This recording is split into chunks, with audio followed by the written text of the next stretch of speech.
உலகன் தொலைக்காட்சிக்காக ஆசான் சந்தோஷம். போராட்டங்களை எவ்வளவு எடுத்தாலும் மக்களுக்கு நல்ல உணர்வுகள் வேண்டும். உணர்வுகளற்ற மக்களிடம் எதுவும் எடுபடாது. இந்திய மக்கள் உணர்வுடையவர்கள், தமிழ் மக்களும் நிறைய அதிக உணர்வுடையவர்கள். ஆனால் நல்லுணர்வு அவர்களுக்கு ஊட்டப்பட வேண்டும். அதான் இவ்வளவு துன்பங்களை அனுபவித்த பிறகு ஏழை மக்கள், நடுத்தர மக்கள், நடுத்தரு மக்கள் இவர்களெல்லாம் ஏறெடுத்து பார்க்கவில்லை அல்லது எதுவும் அவர்களுக்கு சரியாக செய்யப்படவில்லை என்றால் அவர்கள் என்ன செய்வார்கள்?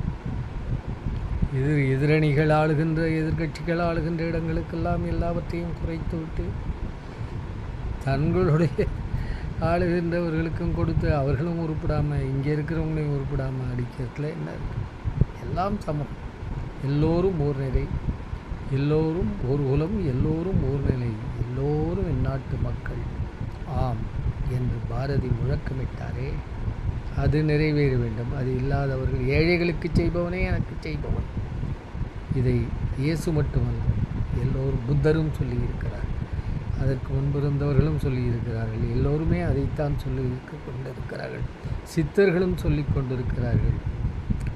மக்களினுடைய மாண்பு உயிர் காக்கப்படாமல் எதை பெற்று என்ன? நீ உலகத்தையே பெற்றாலும் உன் இதயத்தை இழந்துவிட்ட பிறகு என்னதை நீ பெற்று என்ன பயன் என்று ஒரு பைபிள் வாசகர். அதை மாதிரி எங்கிருந்து வந்தாலும் நல்ல வாசகங்களை எடுத்துக்கொள்ள வேண்டியது.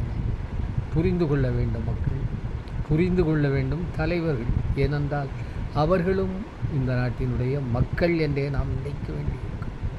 மன்னிப்போம், மறப்போம் தீமைகளை, திருந்துவோம்.